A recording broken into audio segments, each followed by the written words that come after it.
મિત્રો, સ્વાગત છે આપનું આપણા ધ હેલ્થ શોમાં। હું છું વૈશાલી। મિત્રો, રોજબરોજના જીવનમાં કંઈ કેટલીય બીમારીઓ વિશે આપણે જાણતા હોઈએ છીએ, પરંતુ એ બીમારીઓની સારવારથી અજાણ હોઈએ છીએ। અને ધ હેલ્થ શોની ટીમ હંમેશા એ જ પ્રયાસ કરે છે કે આપના હેલ્થને લગતા કોઈ પણ સવાલનો આપને મળે જવાબ।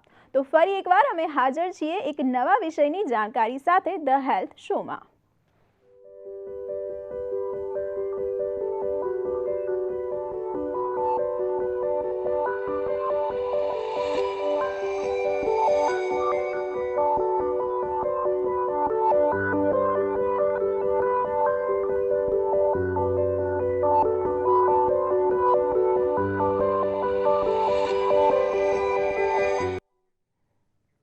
મિત્રો, બીમારીઓ કોઈને કહીને નથી આવતી। જો કે કેટલીક બીમારીઓ સામાન્ય અને કેટલીક ગંભીર હોઈ શકે।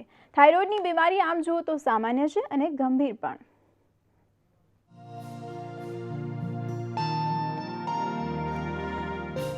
થાઇરોઇડની બીમારી રોજિંદા જીવનમાં ઘણીવાર આપણે આ નામ સાંભળતા જ હોઈએ છીએ, પરંતુ આ બીમારીની ગંભીરતાથી આપણે હોઈએ છીએ અજાણ। થાઇરોઇડની બીમારીના બે પ્રકાર છે, હાઇપરથાઇરોઇડિઝમ, હાઇપોથાઇરોઇડિઝમ। હાઇપરથાઇરોઇડિઝમ પુરુષોમાં 90% અને હાઇપોથાઇરોઇડિઝમ સ્ત્રીઓમાં 90% જોવા મળે છે। આખરે શું છે આ થાઇરોઇડના લક્ષણો? ખૂબ થાક લાગવો, અશક્તિ આવવી, અન્ય કરતાં વધુ ઠંડી લાગવી, શ્વાસની તકલીફ, શરદી ઉધરસ વારંવાર થવા, વારંવાર સ્નાયુ ખેંચાઈ જવા, પીઠની નીચેના ભાગમાં કાયમી દુખાવો, યાદશક્તિ ઓછી થવી, માથામાં દુખાવો, માનસિક અસ્વસ્થતા,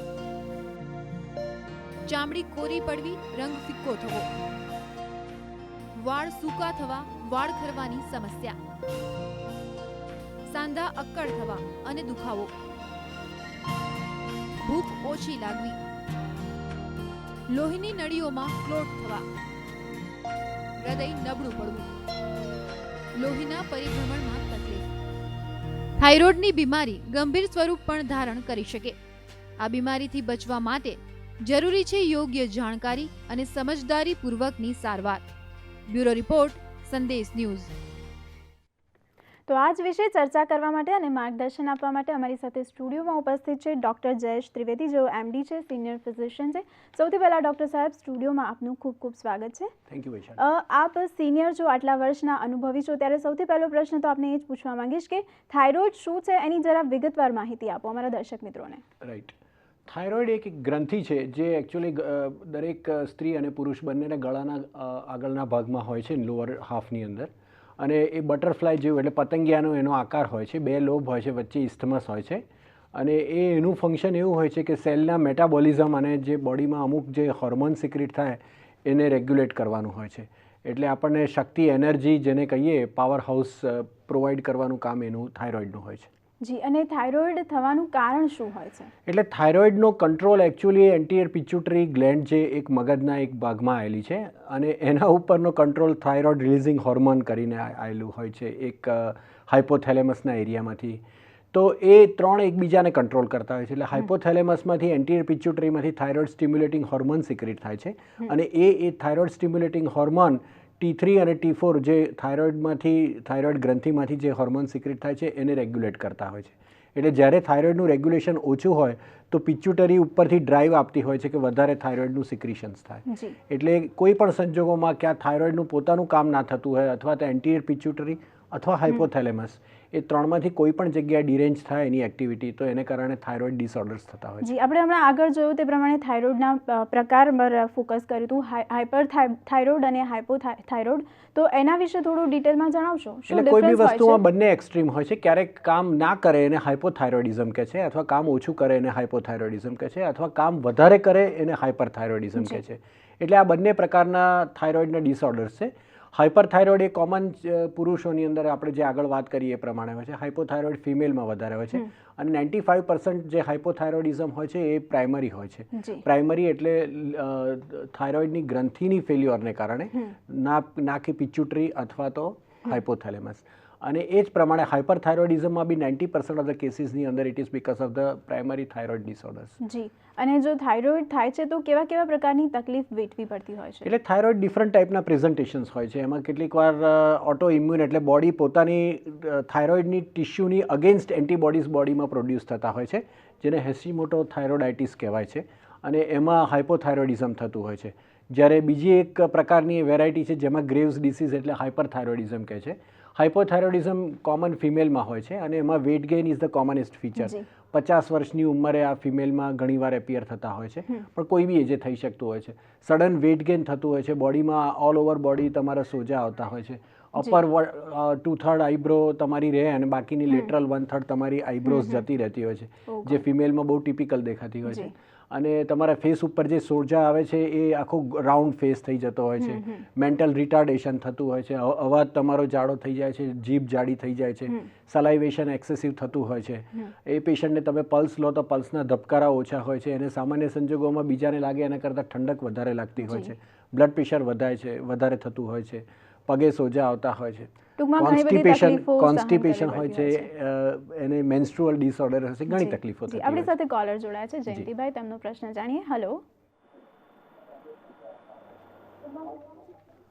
હેલો. હા, આપનો પ્રશ્ન શું છે જયંતિભાઈ? જો હાથમાં થોડું લોહીની તકલીફ ફરવાની ઓછી છે. હાથમાં થોડું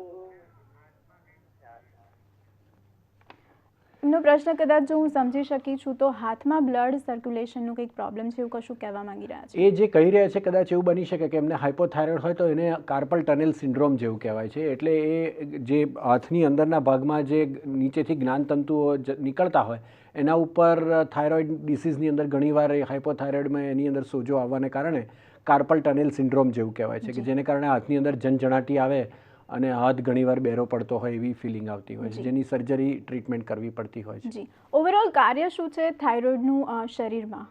શરીરનું આપણે વાત કરીએ એ પ્રમાણે એ એનર્જી પ્રોવાઈડ કરવાનું કામ કરે છે. એટલે ઓક્સિજન અને ન્યુટ્રિશન એ બંને સેલની અંદર જાય તો એને એક્ટિવેટ કરવા અને એમાંથી એનર્જી એટીપીનું જે ફોર્મેશન કહેવાય એ કરવાનું કામ થાઇરોઇડનું હોર્મોન કરતું હોય છે. એટલે જ્યારે એની ગ્રંથિ ઓછું કામ કરે તો અશક્તિ, થાક વધારે લાગો, બધું તમારું મેન્ટલ રિટાર્ડેશન, હાર્ટ રેટ ઓછો થઈ જાય, ઇન્ટેસ્ટાઇનની મૂવમેન્ટ ઓછી થઈ જાય, કોન્સ્ટિપેશન થાય, બોડી એક સખત થતું હોય છે, અને forgetfulness is very common, thyroid madness થતી હોય છે, ટેમ્પરેચર બોડીનું ઘટી જાય છે, કેટલીક વાર પેશન્ટ કોમામાં બી જતું રહેતું હોય છે.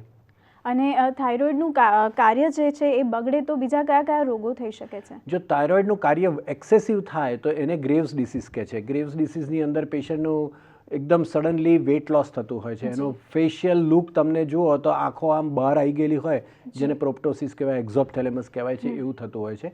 જેમાં અપર આઈલિડ જે તમારી એ હોય અને કોર્ની આઈ બેની વચ્ચે સફેદ રંગ તમને જોઈ શકાય, જે સામાન્ય સંજોગોમાં નથી દેખાતો. એ સિવાય હૃદયના ધબકારે અનિયમિત થાય છે, બ્લડ પ્રેશર વધે છે, ડાયાબિટીસ પ્રેસિપિટેટ થાય છે, વારે ઘડીએ ડાયરિયા થાય છે, એને ભૂખ વધારે લાગે તે છતાંય વેટ લોસ થતો હોય છે. આ બધા ટિપિકલ ફીચર્સ હોય છે, અને એ બહુ એન્ઝાયટી એનામાં બહુ હોય છે. જી, આપણી સાથે અન્ય એક કોલર જોડાયા છે, અશોકભાઈ. હેલો. નમસ્કાર મેડમ. જી નમસ્કાર, આપનો પ્રશ્ન જણાવશો? જી, મારા મધરનો થાઇરોઇડ છે. એ દવા રેગ્યુલર ચાલુ રાખે છે, બરાબર? જી. પણ એમને જે થાઇરોઇડની લગતી તકલીફો જે કહેવાય ને એ તો ચાલુ જ હોય છે. મતલબ કે લેબોરેટરીમાં થાઇરોઇડ નોર્મલ આવે છે, જી, પણ જે કોન્સ્ટિપેશન કહેવાય કે અશક્તિ લાગવી એ બધી તકલીફો તો ચાલુ, ને શ્વાસ ચડવો એ બધી તકલીફો તો ચાલુ જ હોય છે. કરેક્ટ. એટલે આમાં શું છે કે આ સંજોગોમાં એમણે thyroid stimulating hormone TSH level જોવાનું હોય છે, અને એની સાથે T3 ને T4 જોવાનું હોય છે. જો T3 T4 નોર્મલ હોય અને TSH પણ નોર્મલ હોય તો એને you thyroid because of the medicines થયેલું છે એવું કહેવાય. પણ કેટલીક વાર શું હોય છે કે એ સાથે એસોસિએટેડ બીજી કન્ડિશન્સ બી હોય છે. ફોર એક્ઝામ્પલ બ્લડ પ્રેશર વધારે હોવાની શક્યતા એમનામાં કેસમાં છે. કોલેસ્ટ્રોલ જે ઓલરેડી પહેલાં થાઇરોઇડ ડાયગ્નોસ થયું એ પહેલાં વધારે થઈ ગયેલો હોય કોલેસ્ટ્રોલ, એ બી ઘણીવાર નળીઓમાં ડિપોઝિટ થતું હોય છે. અને એ સિવાય ઇન્ટેસ્ટાઇનની મૂવમેન્ટ, બીજા એસોસિએટેડ ડિસઓર્ડર્સ હોય એન્ડોક્રાઇનલ, તો બી ડાયાબિટીક ગેસ્ટ્રોપેરેસિસ ને એ બધી વસ્તુઓને કારણે આંતરડાની મૂવમેન્ટ ઓછી થતી હોય છે.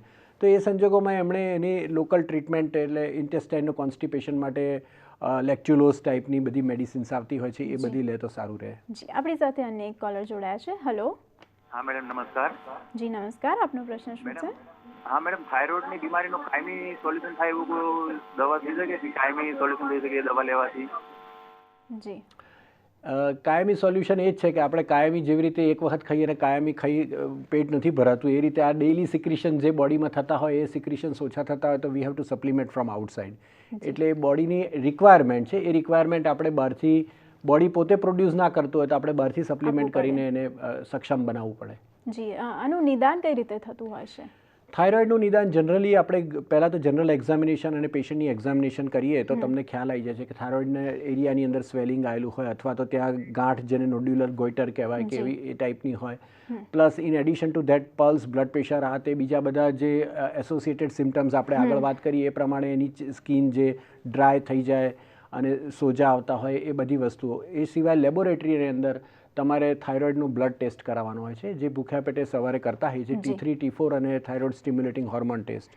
એટલે એ ટેસ્ટથી આપણને થાઇરોઇડની માત્રા કેટલા પ્રમાણમાં બોડીમાં છે એ ખબર પડે છે. એ સિવાય થાઇરોઇડ સ્કેનિંગ પણ થતું હોય છે. થાઇરોઇડનું તમે સોનોગ્રાફી કરીને બી એમાંથી ડિટેક્ટ કરી શકતા હોય છે અને રેડિયોન્યુક્લિયર સ્ટડીઝ બી થતા હોય છે. જી ડૉક્ટર સાહેબ, આ મુદ્દે આપની સાથે આગળ પણ ચર્ચા ચાલુ રાખીશું. હાલ હેલ્થ શોમાં સમય થયો છે એક બ્રેક લેવાનો.